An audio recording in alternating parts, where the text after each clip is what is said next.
and a very warm welcome. You're watching News 9 and we bring to you another edition of the AI Report. A lot has gone down this week in the world of artificial intelligence. We'll tell you first with all the latest headlines that we are tracking for you from the world of artificial intelligence. But later on the show, we'll tell you how Anthropic is becoming not just a disruptor, but also somebody who's accusing China of stealing its data at a time when it's also up in arms against the US Pentagon. And later on the show, we'll also be bringing to you a perspective on how agents could go ahead and make those payments for you without you even having to put in a PIN code or punch in your card details. All that later on the show. But first up, a quick look at what transpired this week in the world of artificial intelligence. Well, over the last few weeks, a slew of tech stocks have gone down amid mounting concerns that AI agents would eventually displace traditional software models. Now, NVIDIA's Jensen Huang, however, believes that the markets got it wrong, describing Agentic AI as tool users of existing software rather than a threat to it. Jensen Huang's thesis that the market has misjudged AI's effect on software resets on three central behavioral and economic points. First up, AI agents are tool users and not tool replacers. Second, software is the backbone of enterprise operations that AI cannot displace. And finally, AI's growth will likely enhance software utility but not diminish it. Now, the frames software firms not as endangered but AI, but as a core infrastructure beneficiaries of artificial intelligence era. And moving on now, at the AI Impact Summit 2026 that concluded the last week, it gave the platform to a host of Indian AI startups that shone.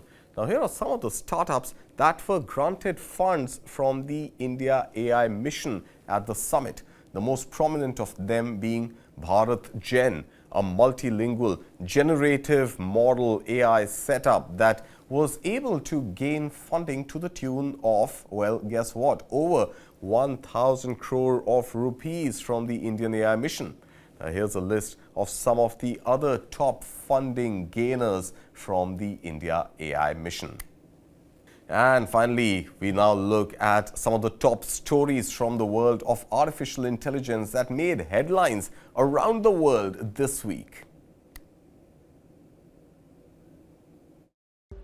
From fears of AI-fueled unemployment to big tech's record investment, this is AI Weekly. Fears of AI-fueled mass unemployment have unsettled global markets. That's after a now viral report on the disruptive potential of AI envisions 2028 unemployment rising to 10.2%. It said as AI continues to rapidly turf out software and delivery applications, it could prompt many layoffs. The markets have bet huge on the technology, and investors have now dumped the shares of software companies and those in sectors vulnerable to automation. AMD said Tuesday it's agreed to sell up to $60 billion of AI chips to Meta over 5 years. It's a deal that'll allow the Facebook owner to purchase as much as 10% of the chip firm. It's AMD's second mega chip supply deal, having signed a similar pact with OpenAI last year.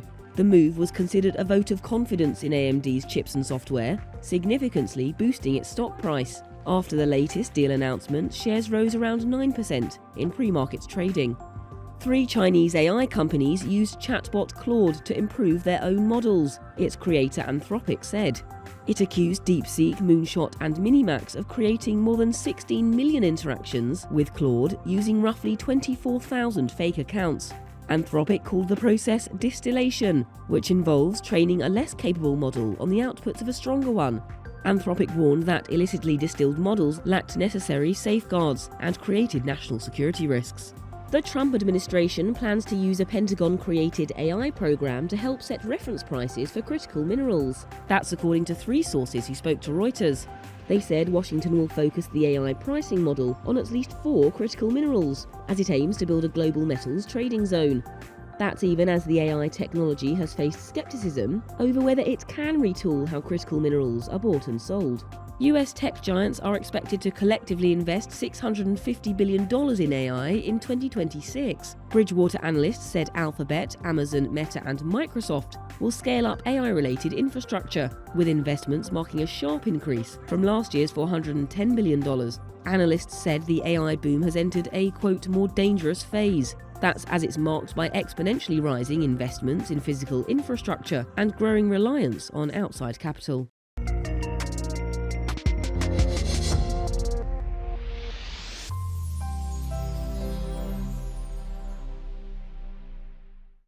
Welcome back. You're watching the AI Report right here on News 9. And it seems the flavor of the season, if not of the whole year, is the AI firm Anthropic. And we'll tell you why just now. Well, Anthropic has been in the news for the right and potentially even the wrong reasons. The right reasons, of course, potentially seen from one point of view, is the kind of disruption that its Claude chatbot caused and the plugins that were offered that disrupted not just business processes as we know them, but also the valuations of IT companies across the world. So that was the big disruption caused by Anthropic earlier this year. Cut to just a few weeks later, Anthropic has publicly accused 3 Chinese AI firms, Deepseek, Moonshot AI and Minimax, of orchestrating a coordinated distillation attacks on its flagship model Claude. Now, what exactly is distillation? Well, distillation is an AI process that allows smaller AI models to mimic the performance of larger, more capable systems by learning from their outputs. In this case, that larger system being Claude and the smaller AI platforms being the Chinese platforms that Anthropic has accused of stealing its algorithm and its data output. Now, it's widely used within companies to produce cheaper, faster versions of their own models, but Anthropic claims this practice was weaponized against it by Chinese Deepseek. But that's not all. There is more to what's really transpired with Anthropic. But first, let's take a little longer with the accusation towards Chinese companies.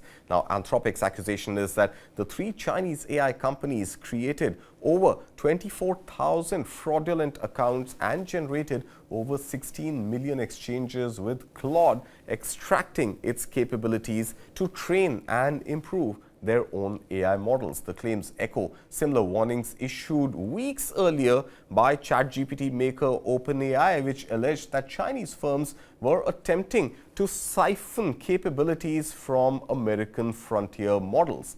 Now, in a letter to US lawmakers, OpenAI stated, and I quote, "Indicative of ongoing attempts by Deepseek to distill frontier models of OpenAI and other US frontier labs, including through new obfuscated methods." Now, the company had reportedly raised concerns as early as in Jan of 2025, when observers noted striking similarities between Deepseek's initial model and ChatGPT. Now, both Anthropic and OpenAI are themselves facing legal challenges over how they trained their very own systems. And now, if things were not complicated enough, in came Elon Musk. Musk accused Anthropic of large-scale data theft. Meanwhile, Reuters reported that Deepseek may have trained its model using NVIDIA's most advanced chip despite US export controls. So a lot going on in the world of Anthropic, but initially, this was agreed and this was assumed to be a story linked to just US versus China. But there's more to the story which has transpired this week, and that comes from this clash between the US Pentagon as well as Anthropic. We'll dive into that as well later on. But first up, we've got Lord Matthias to discuss all these developments in the world of AI, especially when it comes to US versus China. Lloyd, thank you so much for your time and for joining us here on the AI Report. Just help us understand first, is China really playing rogue at this moment, or do you think, in your opinion, US is overreacting?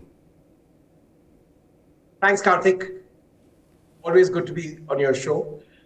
I think this whole issue brings out a complex interplay of technology and ethics. There's no straight answer. Is China playing rogue? I think right now there are various levels of inconsistencies. Clearly, OpenAI and Anthropic have a point when they try and, when they accuse the 3 Chinese AI companies of organizing an orchestrated attack. and really trying to get the core of what their AI is all about. And one of the mandatories that you sign on and get into an AI platform is that you will use AI for everything except for building your own AI. And really what they're accusing the Chinese is using years of their research and years of their hard work very easily. So that part, I guess, seems valid. I mean, one could never really But get Lloyd, was the research and was the output ever theirs in the first place to claim? Because Anthropic, like ChatGPT, has also been built on data created over the years, publicly available on the internet. Absolutely. I think, Kartik, that's the key point, is the fact that, in a sense, all AI is actually sort of built on learning models that scrape off data from the net without most often not taking the permission of the guys who own the original data, right? So any publicly available data is what they use to train their models. And that's the basis on which their AI gets smarter over time. So technically, I guess it's a kind of ethical chain, right? What Anthropic and OpenAI are claiming on Chinese models are in effect what they have done with data available from open sources over years, right? So in that sense, it's a value chain of diminishing ethics, if I could call it that. All right, but Deepseek was in any case built on this simple fundamental of open source data. And if I remember correctly, Deepseek's competitive advantage really was that the models are learning as the query gets generated, as the prompt gets written. Unlike the large language models used by the likes of ChatGPT and even Anthropic for that matter, which have trained their models over time. So the only difference really happens to be the response time. So now if Deepseek or any of these other three Chinese firms are using the prompts which are coming in too quickly, look at the internet and look at other AI models, is this fundamentally really a challenge? Because isn't Anthropic or ChatGPT for that matter getting more hits on their own bots and getting them to become smarter with every query that comes from China?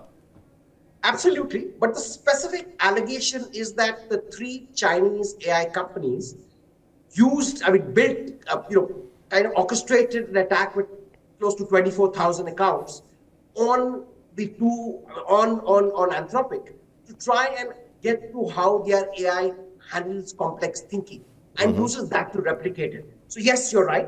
But I'm saying the fact is they claim that one of the terms of using Claude or using ChatGPT is the fact that when you sign on, you say that you will not use that data to build your own AI, which in effect is what the Chinese did. But you are right that effectively, if you look at how the American firms have built their AI models, that has over time. So it's really like a student, doing a lot of homework and then building on a test, and another one coming and stealing his notes and then using it to work out to get much better scores. I think that's the core of the accusation. But like I think ethics are relative, and one has to accept that a lot of AI uses open source data all across. And while Deepseek is more honest about it, I think the American firms are actually kind of pushing their luck with the accusation. All right, pushing their luck. And I like the example you gave of a student doing the homework, and there's another smarter student, one would argue, who's not reading the entire textbook, just looking at the answer sheet and bettering the responses for his or her own question paper. But Anthropic and Dajio Amodai pretty much seem to be, as I started off this segment by saying, the flavor of the season. The kind of news stories that were written on ChatGPT, Sam Altman, about a year, 2 years ago, are the kind of stories being written about the disruption being caused by Anthropic. But while there is disruption, there is also distraction seen alongside, Anthropic's models. First up, of course, was the Claude chatbot and the plugins that pretty much disrupted business processes as we've known them for decades, and even leading to the tanking of valuations of IT stocks, not just in India, but across the world. And now you also have Anthropic pretty much up in arms against the US Pentagon, because the US Pentagon, which has been using Anthropic tools, is now asking Anthropic to comply with its own security protocols. So there is disruption, there is distraction. How do you see this playing out for Anthropic for the rest of the year? I think I'll put it down to a core issue, which is saying that there is an ethical fine line between original research and plagiarism, right? It often comes down to what I think are three parts. One is transparency, second is transformation, and third is credit. So as long as an AI is not transparent about their source of data, which for now all AIs are not, right? And as long as they do not give credit to the source they belong, they're always walking the ethical fine line. It's a little like when somebody is doing research, it's the kind of, accuse him of plagiarism, right? I'm doing research by referring to 5 different textbooks and then working out my own thesis. Now, if I simply copy and paste parts of these 5 textbooks to build my research, I think that's a clear case of plagiarism. However, if I'm able to look at patterns from these 5 books and then develop something slightly unique and original, then that's original research. I think that line is always gray. And in the world of AI, that's increasingly going to be an area that's going to be debated, hotly debated over time. And I think we're reaching that point right now. Because who is to say that all the AI, the answers AI gives, is not based on open source data, which somebody has spent a whole lifetime working on? Right, but open source data is one part. There is also secret data, and that is where the Pentagon controversy really emerges from, Lloyd. And the Pentagon is already using some of the Anthropic Claude co-work plugins and perhaps other tools as well that one doesn't really know of. But at the same time, really asking Anthropic to let its guard down, and Anthropic pretty much saying in equal measure that perhaps its AI models are not just as yet ready for autonomous, let's say, launch of weapons, something that Pentagon wants to build. Now, you're talking about ethics. At this point, is it also a concern about the larger global good, not just the ethical good, but just where all should and should not AI be used? And in this case, of course, autonomous weapons, which Dario Modai is not really willing to let the guard down on just as yet. Absolutely. And I think, therefore, some of the guardrails have to come at a regulator level by nations and indeed over time by countries across the world. What's happening is right now the guardrails are being defined by each of these AI owners, right? So each of these owners is defining their own guardrails and saying there are things they won't do. For example, clearly in Claude's accusation and Anthropic's accusation of Chinese, the belief is that we work within certain strict guardrails. So when people make a request for something illegal or unethical, we will not comply.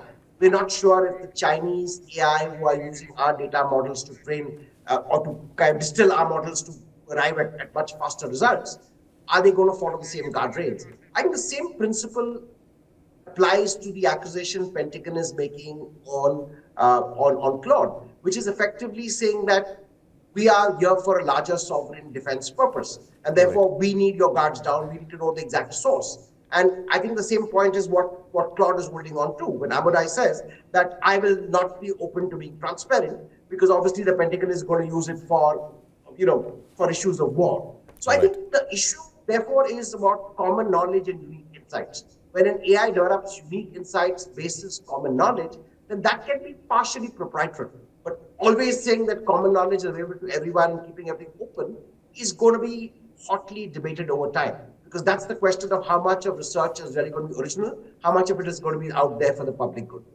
All right. Well, no clear answers. Of course, a lot of guardrails need to be built. Who's going to build them? Who's going to abide by them? I think these are questions that we'll continue to mull over on the AI report. But for today, Lloyd Mathias, thank you so much for your time. As always, pleasure having you here with us on News 9.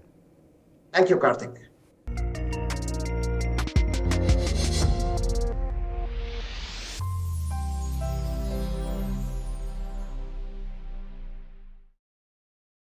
You're watching the AI report right here on News 9. Well, remember the India AI Impact Summit? Well, a lot of interesting things happened there, but something that really caught our eye was a recent demonstration from Mastercard that suggests that payment systems may be heading towards an autonomous future where software agents and not real people, human beings, complete purchases. That's right. Mastercard has a habit of things that shake up the way things are done every now and then. They did it with the priceless campaign back in the day in the late 1990s, and a campaign that made spending an adorable virtue. And now Mastercard seems to be planning making another spending completely effortless, the kind where you don't even have to think of what you want to purchase, leave alone taking the trouble of selecting it online and checking out by putting in your payment details.